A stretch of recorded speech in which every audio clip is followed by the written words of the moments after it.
What's up, dudes? Max here. So, pretty important video that's going up today. Thanks to Square Enix and a unique Final Fantasy VII experience that happened about a week and a half, almost 2 weeks ago.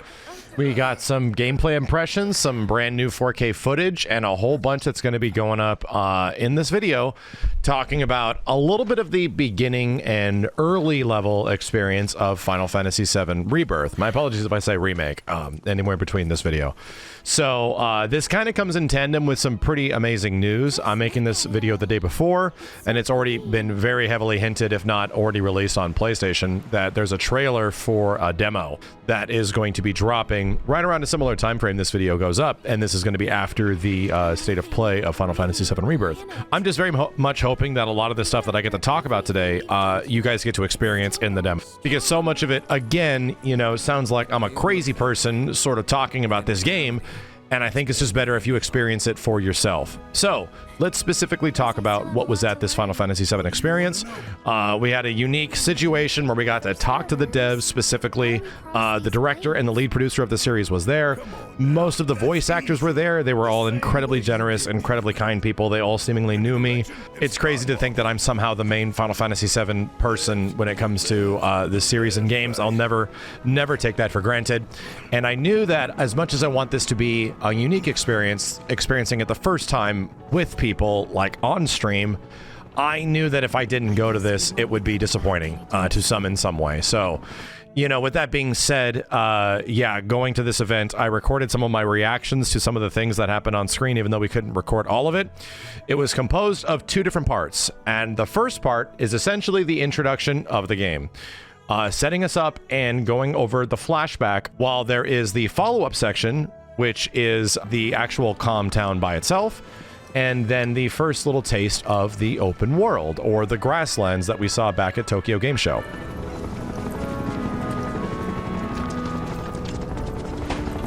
I really hope the flashback is playable, at least the majority of it, in the demo that's going to be coming out soon.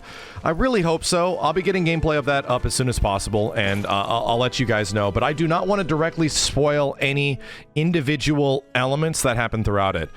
All I can say is that we experienced the Nibelheim flashback that happens in Kalm, and it's kind of how the game opens, right? Which is the best place you can possibly open the game, and we've been theorizing this since like 2015. But the things, like I said, I won't go over is individual stuff, and we already talked about and showed like the Sephiroth fights and the Materia Keeper stuff and all that cool stuff that was at the Tokyo Game Show build.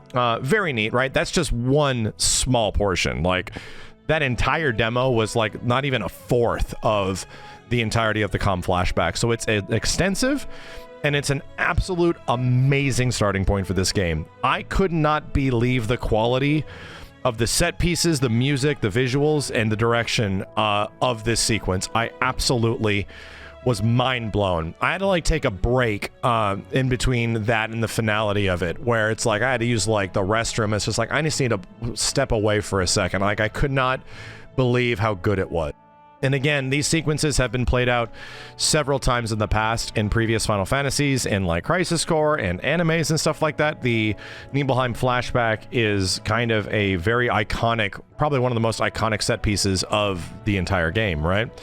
So to see how it's handled and realized in this was pretty dang moving. And so much of it, I just could not believe what I was playing. So with that out of the way, I know having that first time experience on stream would have been amazing and recorded, but it hopefully just sets up for the rest of the game. And the rest of the game that follows is a lot more character development, a lot of stuff that starts to dip its toes into things that have been questions about Final Fantasy VII for a very long time, while also setting up brand new questions that are interesting and intriguing as far as where the hell this story is actually going. And it's very captivating, just what happens in Kalm right after the flashback. The Rook's got a backbone. So, speaking of Kalm as a town, I love this place, dude. Like, I found myself in an issue where they gave us 4 hours. This was a 4+ hour play session, like maybe 4.5 hours. And the opening flashback scene was pretty long, like upwards of 2+ hours. Even if I skipped like the big materia fight stuff, materia keeper fight thing, which was skippable because it was in the previous demo. So there's a lot to it. So a lot of other folks were like immediately going out into the field. Simmons has some unique impressions that we're going to be putting up with him. He played a lot of field stuff because that's what he's super into, like exploration, Xenoblade stuff, right? And I found myself realizing like, oh my god, I've been running around Kalm just talking to people and then like engaging side quests and stuff for like 45 minutes. Ready to get your ass handed to ya? Well, are ya? And this town is gorgeous, dude. I love the way this place sounds. I love the way it looks. I love how lively and hustling and bustling it is. I love some of the NPC dialogue. Like, there's just so many little things that happened as I was running around this town, and I didn't even feel like I explored it. Like, it's very good. For this being like the first explorable town central hub kind of area that you're going to be running into in the Final Fantasy VII Rebirth experience, I just wanted to keep playing until I realized, oh my god, I only have like an hour left on my play session, and I haven't even friggin' fought anything out in the open world yet. This one looks sharp.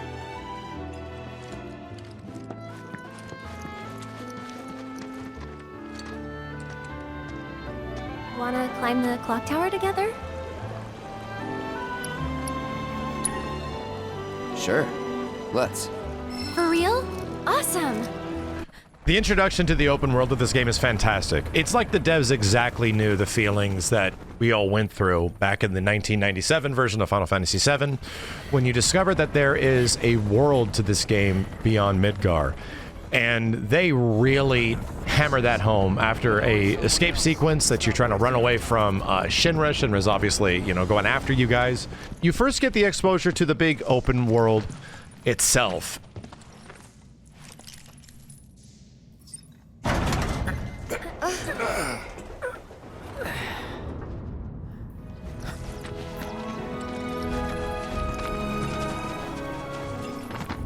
I am happy to say that there's a lot of stuff in here that we did not know of before.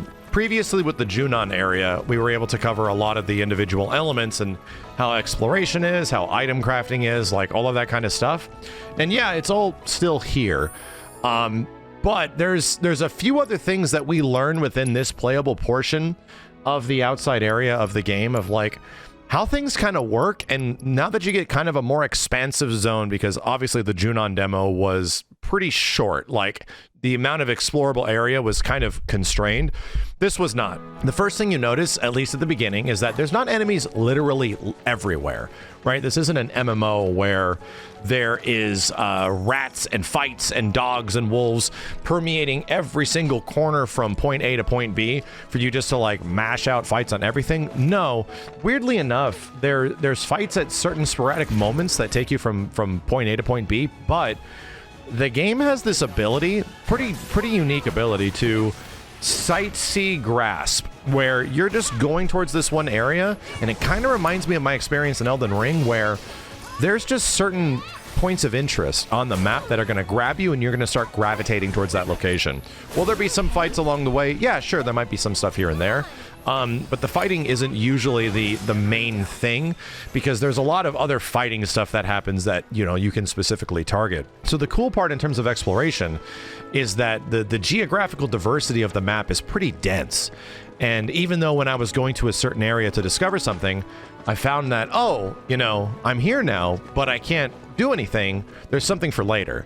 And then by the time I go back on like the beaten path, I'm like talking to people and doing stuff. I'm like, oh, I probably need to go back there to do that thing.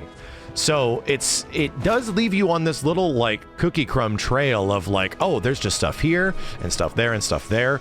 There is hard barriers. Like, you're not going to be able to jump off and let's just go to Junon, F it. It's not like a Breath of the Wild situation. This is very much a wide linear, that game, the word's kind of popular, right? This is a wide linear game.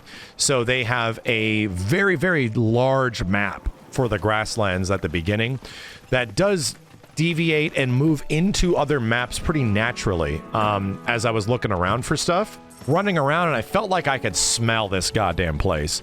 It's so pretty, and some of it, when you get close to it, isn't the most like high quality, high pixel fidelity, you know, kind of stuff.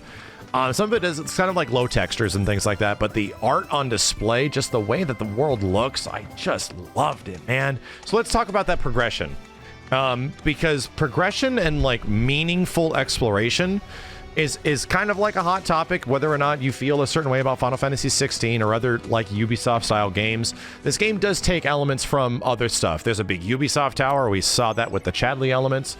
But what I didn't know was how much that opens things up.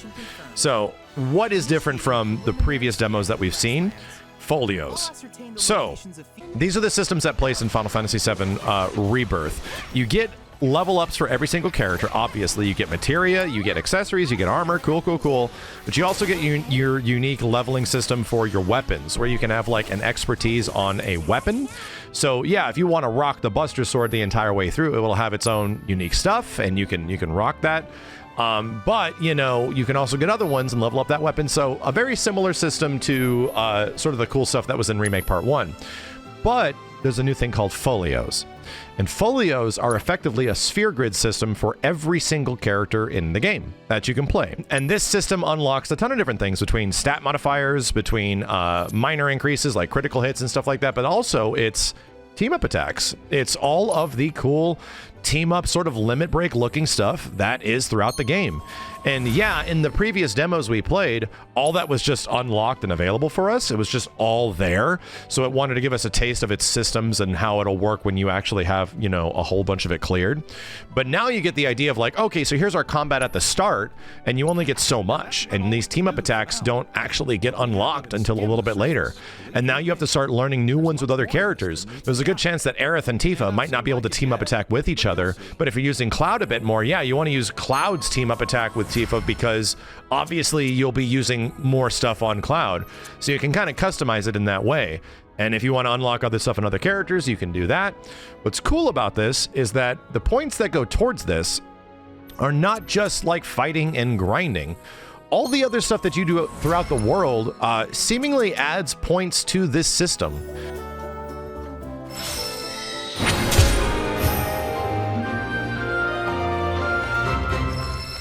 So this comes down to the character relationship aspect, where you're going to be not only building relationships and bonds with other characters in the party, that's going to potentially affect, you know, a golden saucer date or something in the future, which is kind of what happened in the old game. That also is there, seemingly. But this has a direct effect on gameplay, because if I did quests with characters that are that character focused, that this is like a Red 13 style quest, or this is an Aerith quest that has us going out and picking flowers or doing something and talking about like the old Republic of Midgar, I'm like, what is this new lore is going on over here? This road's seen better days. Much of the Republic's infrastructure has fallen into disrepair after years of neglect. And you know damn well Shinra ain't about to spend a single guild on shit they don't use. Is it true the Republic used to run buses between towns? Yes, though that service ended when the war did. In other words, we gotta hoof it, cause Shinra's run by tightwads. All of these things do have a contributing stat modifier that goes to the folio system that will let us level up. So even though we didn't do any direct fights, just by me doing quests with some characters did unlock the ability for us to unlock new folios with that character specifically. So I like that. I'm like, dang, this feels really good. The other thing that was unlocked from Chadley that we did not see before is the VR fights. And yeah, there's a ton of VR fights that I just had no time to do, between like tutorials for characters and showing you how they work. But also, I noticed that there was a summon fight like right off the bat, and it was a fight with Titan. And the way that it was sort of being described to me was that this fight with Titan is kind of like the god of the Grasslands area. This is like the deity of this zone. So if you want to get this summon, you obviously have to beat Titan. So cool, let's just run in there and beat Titan. Oh, he destroys me. And he's like, I survive for a minute, but I do like 2% damage. I'm like, what is going on? And then I go back and read the message, and apparently you can modify the fight down a bit. So you're fighting him at full power if you immediately go in, but you can also take the stats down to like, you know, half power of that and then like a quarter power of that to make the fight more manageable around your current skill level. But you can't do that by default. You need to engage with the environment to do that. There's like materia springs. I can't remember the exact verbiage they used, but there are other things in the map that you can complete that'll allow you to make modifications so that to make the Titan fight actually fightable. And I don't know if fighting him on full power later on is going to give you a bigger reward. I didn't see that. I'd imagine probably so.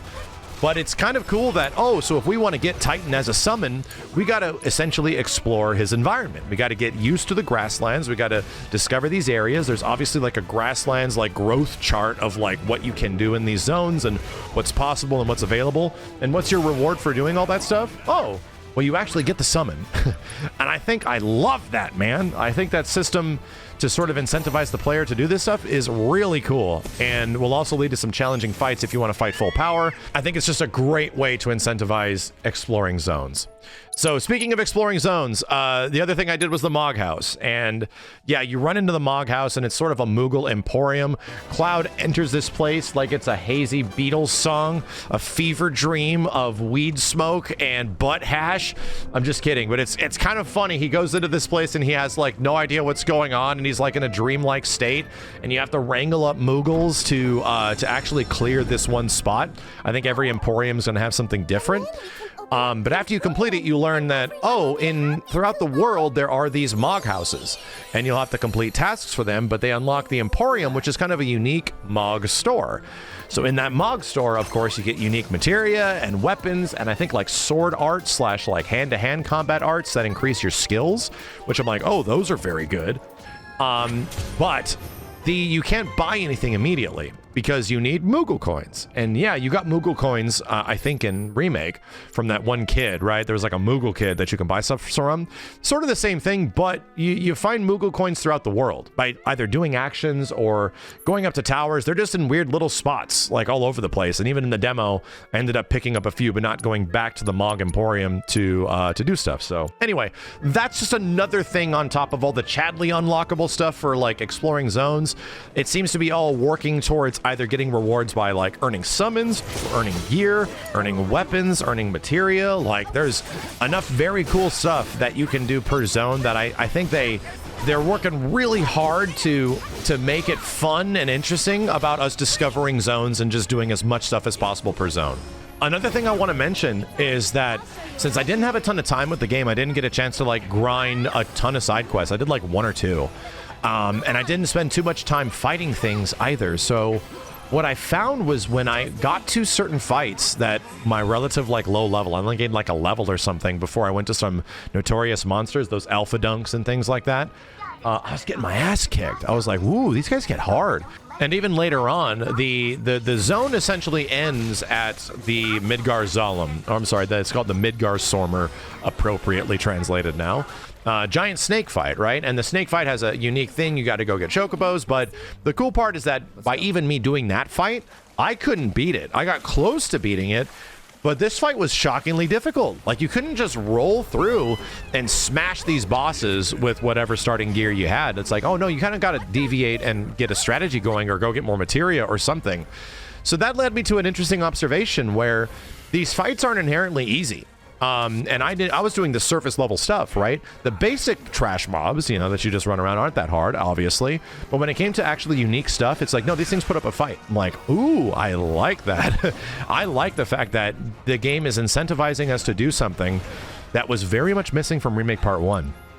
And that's grinding.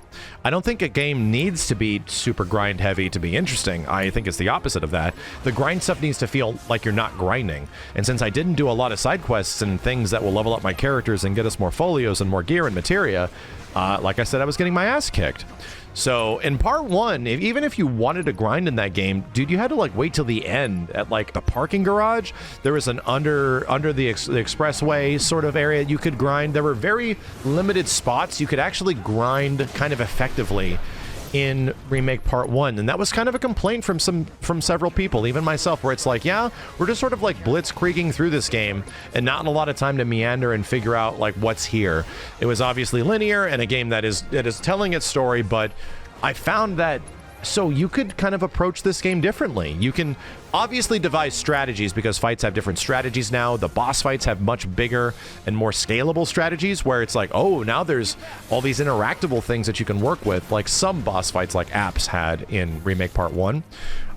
So I dug that. I thought that's kind of cool that, oh, we can just grind it out and make ourselves super buff if we want, or just do a ton of side quests and go get like Titan and really whoop ass. Or, you know, you can approach things more strategically if you want to run by really quick and actually utilize cool things like the parry and, you know, all the new combat abilities on characters. So I think that's great. I think it's great that the game is scaling in a way that has some pretty challenging fights if you're just going to run right into them.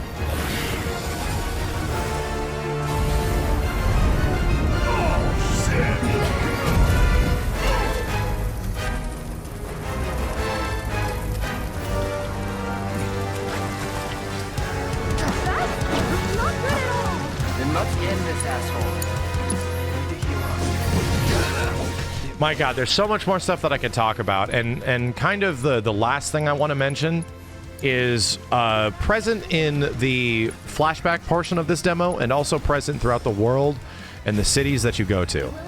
This game loves its music.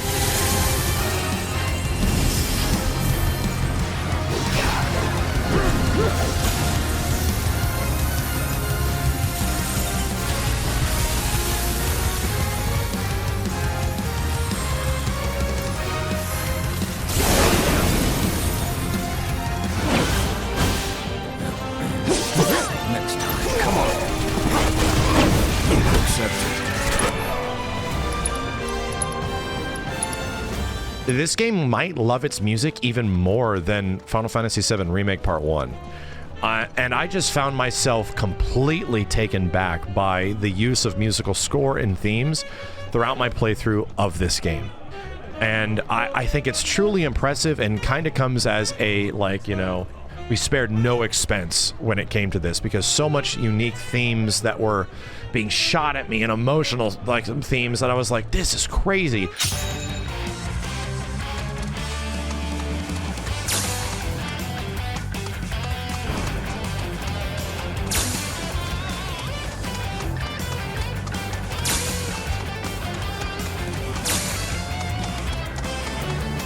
You go up to a certain area, like above the grasslands when you get closer to Midgard. And when you got close to this area, the open world theme and the open world battle themes, all that stuff transitioned into what I think was Aerith's town theme.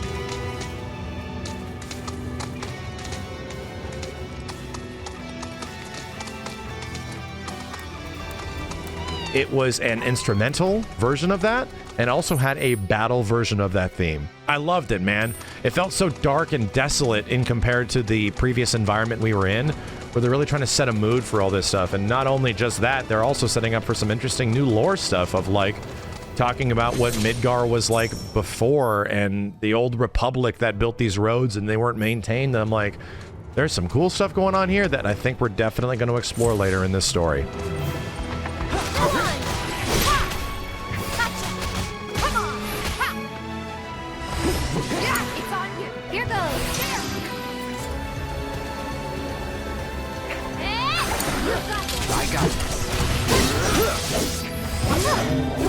Moving on then.